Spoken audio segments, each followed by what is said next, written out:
Various forms of violence against women in the public places in India have always existed and been accepted as the norm, to the point of them becoming part of the culture.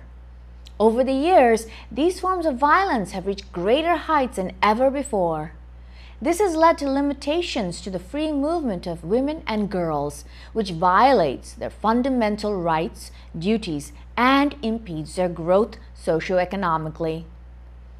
Several measures taken by the Government of India as well as the United Nations have not brought upon much appreciable changes. An approach to eliminate all forms of violence against women is to look for definite and permanent changes. That would be by changing the mindset of the individuals, hence society as a whole, and finally the culture. This can be accomplished by starting to sensitize young boys and girls through gender sensitization education. Here is Dr. Sharada Jayagopal in a discussion with Asha Gambhir about this important subject.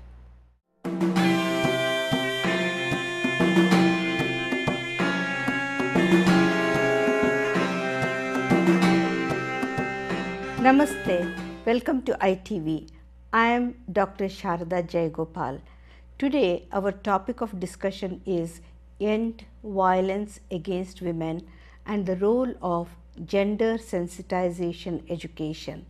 I will also briefly address eve teasing, a form of gender-based harassment that is prevalent in India. Eve teasing is a gentle term used in India for teasing of girls and young women by boys and men in public spaces such as streets, transportation places, theaters, colleges, workplaces, markets, and even temples. The perpetrators are total strangers to the individuals. What used to be fun, complimentary comments or offensive verbal slurs over the years have taken an ugly turn with physical harassments and at times resulting in violent deaths of victims and also men who stood up to defend the young women. The survivors are emotionally scarred for the rest of their lives. Very young girls and the tourists are not spared. As per the UK-based YouGov poll, New Delhi is one of the 5 most dangerous cities in the world for women. Government of India is not able to pass any laws to end this form of violence, as it has been difficult to draw a line of demarcation between eve teasing and other forms of violence in the public spaces. Changing the mindset of individuals and hence the society is the only ultimate fix. The tool is gender sensitization education.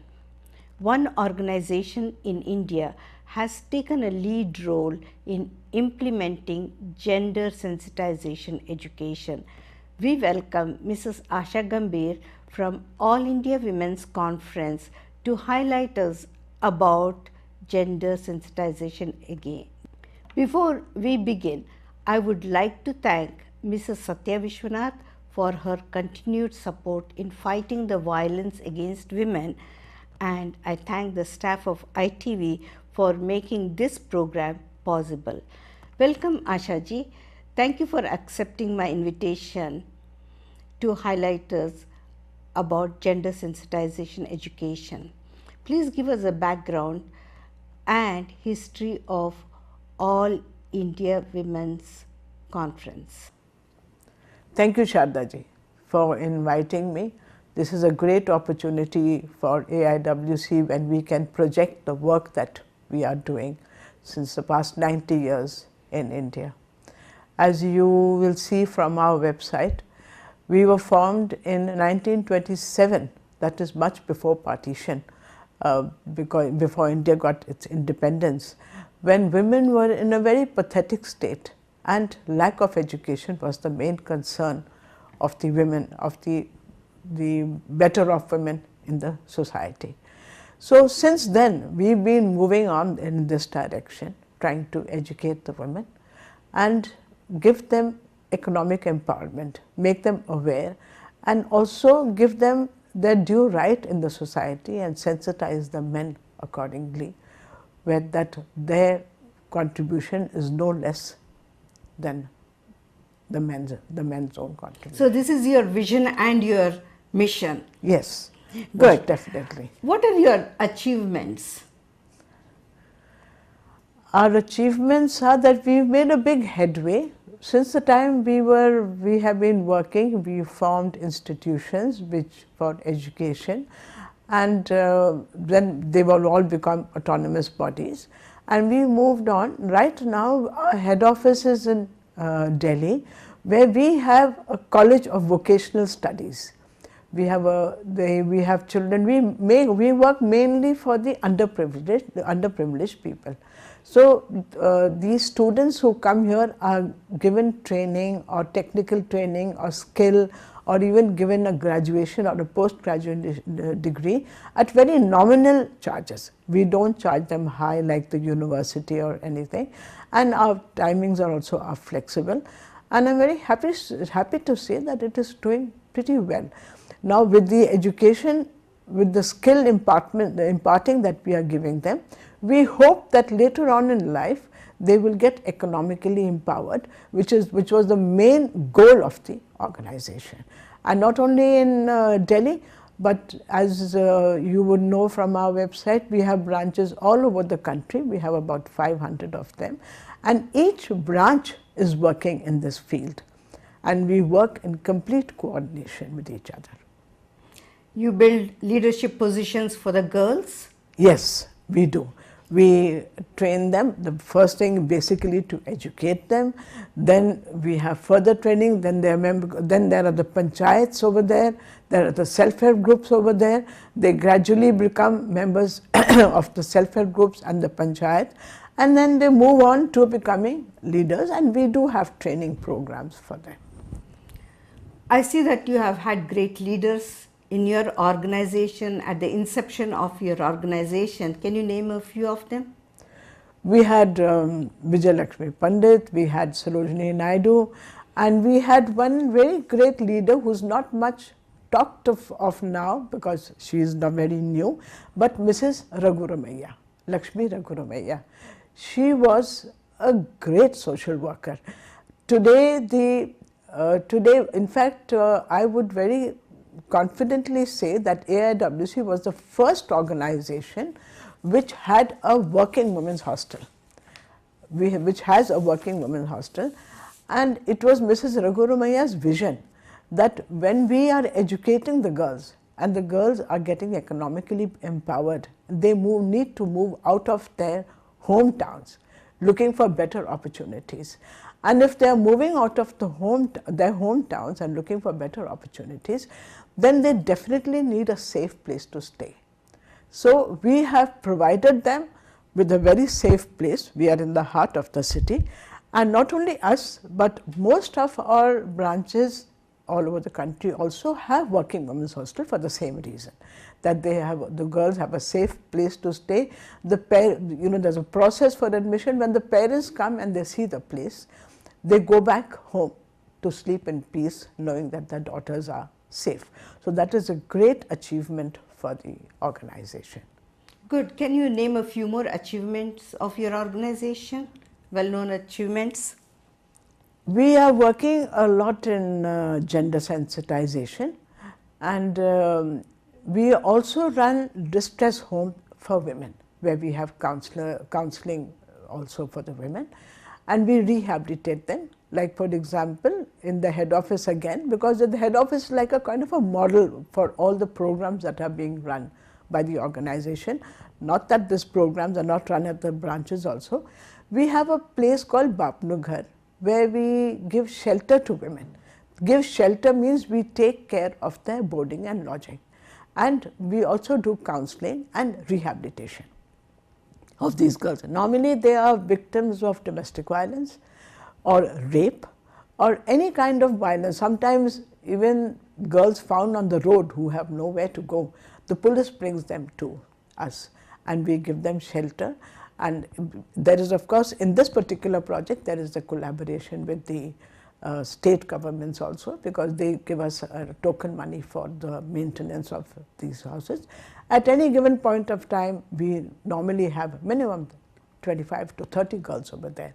And we've had lots of success stories where we have, our purpose is not to break the family. The purpose is to keep the family together. So the first thing to do is to get the counseling done to both the parties, and then we rehabilitate them. We give them, we teach them some kind of skill, any kind of skill which they have interest in, so that they can become economically empowered. And at the same time, we sensitize the men that marriage is a two-way traffic. It cannot be a one-sided affair. If she has certain desires, she needs to be taken care of. And if for the women also, that the men, there are certain responsibilities as a wife and as a mother which she has to fulfill. So we've had tremendous success in that, and that again is another thing. Another thing we've introduced now because every 3 years we have a new management. So in our management's time, we introduced another project was old age homes. Because this has become a big menace in the country now, because old people are not welcome, or they feel, because you can't blame anybody.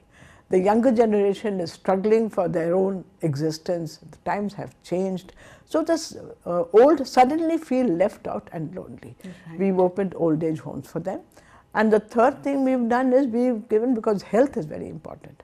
So we've opened up health centers in the branches.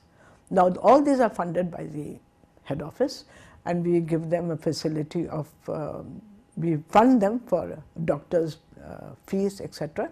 And they normally function according to the need of the place. So that's another big achievement. And third, and another achievement is for gender sensitization, that we have started holding training programs or sensitization programs for the boys. Though the organization has been working on this field for a very long time, but nobody ever thought of sensitizing the boys as such. Which is the most important. That is the root of the problems. Yes, because we noticed that women economic empowerment was, a lot of stress was laid on it. Women did make a big headway, have made a big headway. But what happened was, well, the women were moving ahead. The men were where they were. They have not moved ahead.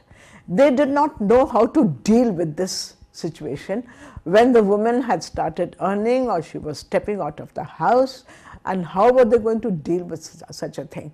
So it was important to sensitize them and to let them know that it's okay for women to work, because women's work has never been translated into finances. Her work has never been translated into money. So now if she is getting money, it doesn't mean she doesn't love the family, or she doesn't care for the family, or she is superior. They are equal. And for any society to move forward and be a success, the men and women have to be equal. Then you know that, okay, now the society is in a perfect, healthy state.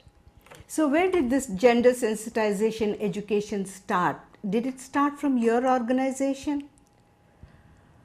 There are other organizations also who are working in this particular field, but yes, I would say it started with us. But we have laid emphasis on it lately, a few years back only, when we have laid emphasis on it. And now in the gender sensitization program, we have groups of 25 to 30 boys whom we call, and we hold a training program for them. And they are, it's a 3-day training program. It's all funded by the head office. Mm-hmm. It's proved very successful, because the branches who have taken it up are asking to redo it over and over again. My vision, this is what I've been telling everybody, that each branch should do this program at least every 3 to 4 months, different groups. So when you've done, in a year, if you've done 4 such programs or 3 such programs, then you have educated about, say, 75 people or 70 or 60 people or whatever. be the number, ranging from 60 to 70 people. Now these boys, they become your brigade, and the catch is not to lose touch with these boys. We should involve them in all our programs, because we have lots of programs going on at the head office, at our branch levels. We have many awareness programs. So once we form a brigade of these 60 or 70 or 75 boys, by word of mouth, by attitude, we've changed their thought process, we've changed, and continuous drilling, continuous talking makes a lot of difference, because you are reminded every day that this is the way how it should be. In my opinion, it should have a very big impact. It's been 2 years since we've been doing this. Only time will tell us. I think another 2 or 3 more years to go, and then we should. So you have seen changes in the past 3 years. Yes. Very good. Do you partner with other international organizations or UN regarding gender sensitization education? Yes, we do partner with the UN. We are in a partnership, because we are implementing their SDGs, all the SDGs that the UN has set up. We are implementing most of them, and gender sensitization is one of this. Even in the Delhi UN office, we talk a lot about gender sensitization. And in this partnership, when we come for the CSW, every year, we have other NGOs who we partner with to hold programs. The last year, 2016, was very successful, because we had about 5 partners with us whom we shared our thoughts with, and everybody goes back to their own country with a big deal of difference in their knowing what to do. So that have you brought this to the attention of Department of Education to implement this form of education in the schools? To a certain extent, yes, because when we do these adolescent boys, as I told you, we are doing it in schools, and in schools mainly. College level is too high, they don't get into this, but schools, yes. So when we do it in the schools, the school authorities realize that this is a very good program.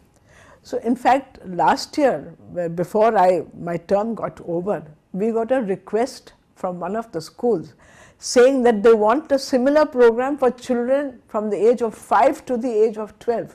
So we started laughing, and we said, what would you educate of 5 to 12? But they said, no, you will be surprised that how much. So it's only when you work at the grassroots level that you come to know the problems the people are facing and what you should do about it. So that makes a difference, and that has made a difference. And another thing I would like to add over here, that because we are the largest NGO and we have our reach to the last person, as the UN says, the last person, you have to reach the last person. So we have access to the last person.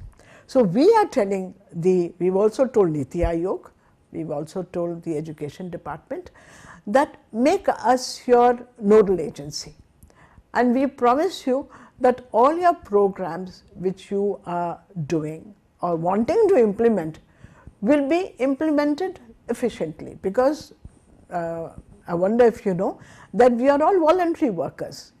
We don't get paid. None of us get paid for anything. Though I held office for 3 years, we don't get a salary. You do it from your heart. Yes. So that is the difference. They don't need to supervise. We do it because for the love of doing it. So that's the difference. The great sage Manu, a great philosopher, has said, "Na stri swatantram arhati." I grew up with this, listening to this.